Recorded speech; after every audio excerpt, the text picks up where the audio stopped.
10,000 টকা মহিলাক নিদিয়ে এনে কৈছে সিএমএ মুখ্যমন্ত্ৰী এনে কৈছে দুই এগৰাকী মহিলাক তেওঁলোকে বিপথেও পৰিচালিত কৰিলে নিদিয়ে 10,000 টকা যে জুন মাহত এখন বিশ্বনাথত মিটিং পাতক আৰু জুন মাহত এখন গহপুৰত মিটিং পাতক ৰাতিপুৱা বিশ্বনাথত দিম গধূলি গহপুৰত দিম সকলো আইমাতৃক 10,000 টকাটো দি থৈ যাম মে মাহত নিদিও মই মিছা কথা নকওঁ খেনি মানুহে পাইছে কিন্তু এতিয়াও কিছুমান দুখীয়া মানুহে অৰুণোদয় পাব বাকি আছে আমাৰ যিবিলাক পঞ্চায়তত ইলেকশ্যন উঠিছে মই অনুৰোধ কৰিম যে গাঁৱত যেতিয়া আপোনালোকে যাব কোন কোন দুখীয়া মানুহে অৰুণোদয় পোৱা নাই নামখিনি বহি এখনত লিখি ল'ব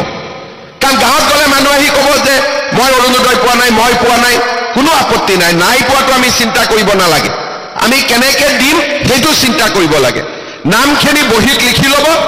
মই আপোনালোকক প্ৰতিশ্ৰুতি দিছোঁ ইলেকশ্যনৰ পিছত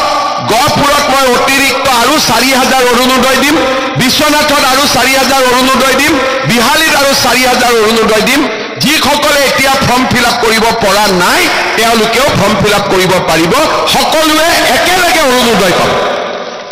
তাৰমানে এইবাৰ কোনো দুখীয়া মানুহ বাদ নপৰে বিহালীত যদি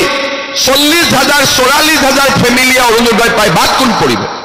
গহপুৰত যদি 40-45,000 ফেমিলিয়ে অৰুণোদয় পায় বাদ কোন পৰিব কোনো নপৰে গতিকে আমাৰ চেষ্টা যে সকলোৱে যাতে অৰুণোদয় আঁচনি পাব পাৰে কৰবাত দুই এজন বাদ পৰিব গম নোপোৱাকৈ নামটো মোক দিলে হ'ল আমাক দিলে হ'ল আমি অৰুণোদয় দি দিম বাছ বিলাক নিদিয়ে এনে কৈছে সিএমএ মুখ্যমন্ত্ৰী এনে কৈছে দুই এগৰাকী মহিলাক তেওঁলোকে বিপথেও পৰিচালিত কৰিলে নিদিয়ে 10,000 টকা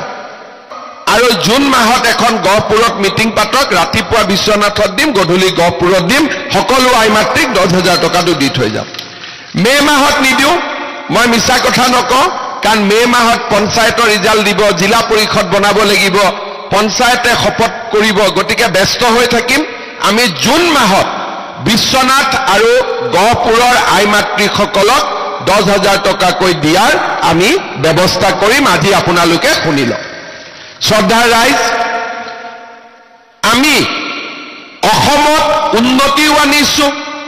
নেশ্যনেল হাইৱে গাঁৱৰ ৰাস্তা সমজিলা উপজিলা আজি কোনো ক্ষেত্ৰতে আদৰ্শ অংগনবাদী কেন্দ্ৰ আমি কতো কাম এৰা নাই আৰু এইবিলাক কাম কৰোঁতে আমি আৰু এটা কথা মনত ৰাখিছোঁ যে দৰিদ্ৰ আৰু মধ্যবিত্ত সমাজখনৰ কেনেকৈ আমি উন্নতি কৰিব পাৰোঁ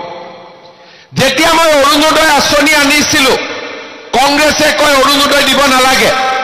কি অৰুণোদয় দিব নালাগে মই কি দিব লাগে লুঙি দিব লাগে নেকি আপোনালোকে কওকচোন অৰুণোদয় লাগে না লুঙি লাগে সঁচা কথা কওক একদম মনৰ পৰা কওক অৰুণোদয় লাগে না লুঙি লাগে এতিয়া মই মাজে মাজে কংগ্ৰেছক কওঁ যে আপোনালোকে হাতৰ চিনটো বাদ দিয়ক লুঙিৰ চিনত ইলেকশ্যন উঠি দিয়ক তেওঁলোকে অৰুণোদয় বেয়া পায় কিন্তু অৰুণোদয় আজি সকলো মানুহৰ উপকাৰ হৈছে নে নাই হোৱা যিসকলে পোৱা নাই তেওঁলোককো অৰুণোদয় লাগে নে নালাগে আজি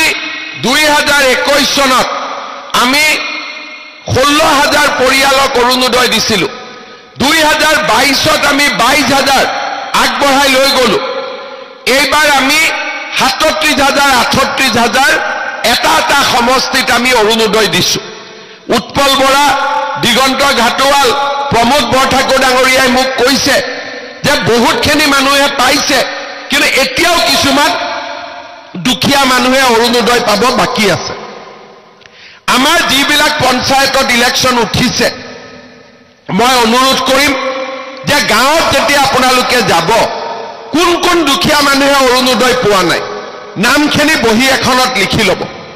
কাৰণ গাঁৱত গ'লে মানুহ আহি ক'ব যে মই অৰুণোদয় পোৱা নাই মই পোৱা নাই কোনো আপত্তি নাই নাই পোৱাটো আমি চিন্তা কৰিব নালাগে আমি কেনেকৈ দিম সেইটো চিন্তা কৰিব লাগে নামখিনি বহিত লিখি ল'ব মই আপোনালোকক প্ৰতিশ্ৰুতি দিছোঁ ইলেকশ্যনৰ পিছত গহপুৰত মই অতিৰিক্ত আৰু 4,000 অৰুণোদয় দিম বিশ্বনাথত আৰু 4,000 অৰুণোদয় দিম বিহালীত আৰু 4,000 অৰুণোদয় দিম যিসকলে এতিয়া ফৰ্ম ফিল আপ কৰিব পৰা নাই তেওঁলোকেও ফৰ্ম ফিল আপ কৰিব পাৰিব সকলোৱে একেলগে অৰুণোদয় পাব তাৰমানে এইবাৰ কোনো দুখীয়া মানুহ বাদ নপৰে বিহালীত যদি 40,000 44,000 ফেমিলিয়ে অৰুণোদয় পায় বাদ কোন পৰিব গহপুৰত যদি 40-45,000 ফেমিলিয়ে অৰুণোদয় পায় বাদ কোন পৰিব কোনো নপৰে গতিকে আমাৰ চেষ্টা যে সকলোৱে যাতে অৰুণোদয় আঁচনি পাব পাৰে কৰবাত দুই এজন বাদ পৰিব গম নোপোৱাকৈ নামটো মোক দিলে হ'ল আমাক দিলে হ'ল আমি অৰুণোদয় দি দিম বাস এবাৰ পঞ্চায়তত গোটেই কেণ্ডিডেট সকলক মই কৈছো যতে যাও নামখিনি লিখি আনিব কাৰণ মানুহেতো আপত্তি কৰে যে মই অৰুণোদয় পোৱা নাই বুলি দ্বিতীয়তে ৰেশন কাৰ্ডত মোদী ডাঙৰে আমাক কি দিলে আমাক চাউল দিলে এতিয়া আমি ৰেশন কাৰ্ডখন দেখুৱালে আমি মেডিকেল কলেজত হস্পিটালত 5 লাখ টকালৈকে বিনামূলীয়া চিকিৎসা পাম ডিসেম্বৰ মাহৰ ভিতৰত বিশ্বনাথতো মেডিকেল হৈ যাব আমি উদ্বোধন কৰি দিম সব ৰেডি কৰি থৈছো এতিয়া এইবাৰ এটা মই নতুন নিয়ম কৰিব খুজিছো কলেজত যেতিয়া আমি বিনামূলীয়া নাম ভৰ্তি কৰিব যাওঁ প্ৰিন্সিপালে আমাক কয় যে গাঁওবুঢ়াৰ সাৰ্টিফিকেট আন পঞ্চায়তৰ সাৰ্টিফিকেট আন মৌজাদাৰৰ সাৰ্টিফিকেট আন 700-800 টকা তাতে গুচি যায় আহা যোৱা কৰোতে কিবা এটা দিওঁতে এইবাৰ মই নতুন নিয়ম কৰিছো যে আমাৰ এডমিশনত কাৰো সাৰ্টিফিকেট আনাৰ দৰকাৰ নাই ৰেশন কাৰ্ডখন দেখুৱালে এডমিশন হৈ যাব ভাল হ'বনে নহয় কাৰো ঘৰত যাব নালাগে সিধা গৈ ৰেশন কাৰ্ডখন দিব ৰেশন কাৰ্ড যাৰ হাতত আছে তাৰ পৰিয়ালৰ ল'ৰা ছোৱালীয়ে বিনামূলীয়া নাম ভৰ্তি পাব সিম্পল কৰি দিলো এতিয়া মই আৰু অলপ আগুৱাই যাব খুজিছো ৰেশন কাৰ্ডত আমি চাউল পালো ঘৰত অৰুণোদয় পালো মহিলাই 10,000 টকা পালে আৰু আয়ুষ্মান ভাৰত আয়ুষ্মান অসমো পালো কলেজত নাম ভৰ্তিও পালো এইবাৰ 1 অক্টোবৰৰ পৰা আমি সিদ্ধান্ত লৈছো যে ৰেশন কাৰ্ডত আমি দালিও কম দামত দিম নিমখো কম দামত দিম চেনিও আমি কম দামত দিম তাৰ মানে এটা পৰিয়ালে চাউল বিনামূলীয়াকৈ পালে দালি বজাৰতকৈ 30 টকা কমত পালে চেনি বজাৰতকৈ 30 টকা কমত পালে নিমখ বজাৰতকৈ 10 টকা কমত পালে আৰু মেডিকেল খৰচো পালে ইলেক্ট্ৰিচিটিৰ দাম আমি 1 এপ্ৰিলৰ পৰা 1 টকাকৈ কমাই দিছো এইবাৰ বিলত আপোনালোকে দেখা পাব আৰু অক্টোবৰ নৱেম্বৰত যদি ভগৱানে মোক শক্তি দিয়ে আৰু 1 টকা 50 পইচা দি পাৰো আৰু দাম কমাই দিম অৰ্থাৎ যাতে দুখীয়া আৰু মধ্যবিত্ত মানুহ চলাৰ কাৰণে কোনো অসুবিধা নাই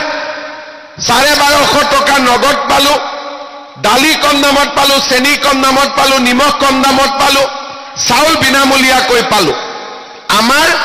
ঘৰখন চলিব বাকি আমি কাম কাজ কৰিব সুবিধা পাম হিদিনাখন মই ধেমাজিত গৈছিলো